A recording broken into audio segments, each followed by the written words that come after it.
Letter કાંડ સંદર્ભે પાટીદાર દીકરીના સરઘસનો મામલો સામે આવી રહ્યો છે। એસપીજી પ્રમુખ લાલજી પટેલે દીકરીના સરઘસ બાબતે વ્યક્ત કરી નારાજગી। સીએમને પત્ર લખી જવાબદાર અધિકારીઓ સામે તપાસ કરવા માંગ કરી। મહિલા ગુનેગાર હોય તો સરઘસ નહીં કાઢવા, ફોટા વિડીયો વાયરલ નહીં કરવાની જોગવાઈ, રાત્રિના સમયે ધરપકડ નહીં કરવાની જોગવાઈનો પણ પત્રમાં ઉલ્લેખ કર્યો છે। પાટીદાર દીકરી મામલે ન્યાયિક તપાસ કરવા લાલજી પટેલની માંગ છે।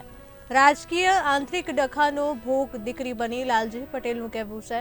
દીકરીને ભાજપના આગેવાનોએ ખોટી રીતે ગુનેગાર ઠેરવી છે, લાલજી પટેલનું કહેવું છે। માલિકના કહેવા પ્રમાણે લેટર ટાઈપ કર્યું, લાલજી પટેલનું કહેવું છે। પાટીદાર દીકરીને ન્યાય નહીં મળે તો પાટીદારો રાજ્યભરમાં ચલાવશે લડાયત। અમરેલીની અંદર એક નિર્દોષ પાટીદાર દીકરી ઉપર ખોટી રીતે ગુનો દાખલ કરી, બંધારણના કોઈ જોગવાઈ નથી તો રાતે 12 વાગે ધરપકડ કરી અને આખા અમરેલીની અંદર સરઘસ કાઢવામાં આવ્યું છે। તો સમગ્ર પાટીદાર સમાજની આ દીકરી ઉપર આજે આ રીતે ખોટી રીતે ગુનો દાખલ કરી, જે રીતે ગુનો દાખલ કરવામાં આવ્યો છે, તો માનનીય ગૃહમંત્રી અને માનનીય મક્કમ અને મુર્દુ મુખ્યમંત્રીશ્રીને કહેવા માંગુ છું કે તમે ન્યાયી તપાસ કરો કે એવા કયા અધિકારીઓ છે અને કોના હુકમથી આ રીતે રાતે 12 વાગે ધરપકડ કરવામાં આવી છે અને આખા અમરેલીની અંદર સરઘસ કરવામાં આવી છે।